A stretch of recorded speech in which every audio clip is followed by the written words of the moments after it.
Pipilitin nila Paulo at Thea na mapunta sa kanilang mga kamay ang telepono ni Jobert upang sa ganitong paraan ay hindi ito mapunta kay Marge. Hinahabol ni Paulo itong si Jobert para bawiin ang telepono. Ngunit walang malay niyang nabutan itong si Jobert at higit sa lahat wala na sa mga kamay ni Jobert ang nasabing telepono. Sinugod nila si Jobert sa hospital.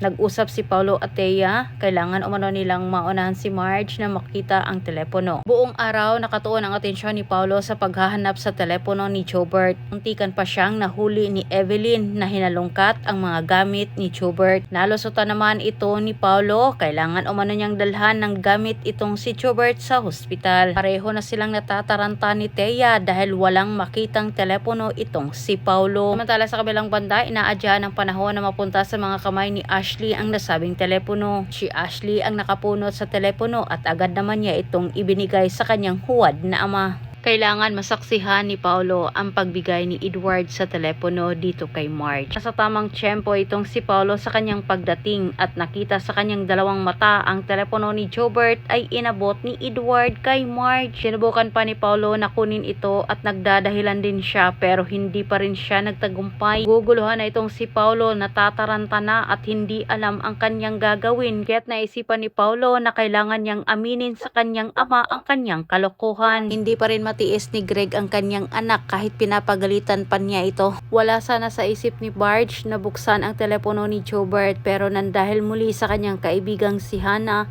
ay nagkaroon ng interes itong si Marge na silipin ang laman ng telepono ng kanyang kapatid. Mukha ni Thea ang bumugad sa dalawang mata ni Marge at Hannah. Di sana kaagad nila mamukhaan ang lalaking kasama ni Thea dahil ito ay nakatalikod. Ngunit laking gulat na lang nilang dalawa nang humarap ito ay si Paulo. Hindi tinapos ni Marge na panoorin ang nasabing video dahil siya ay nasasaktan.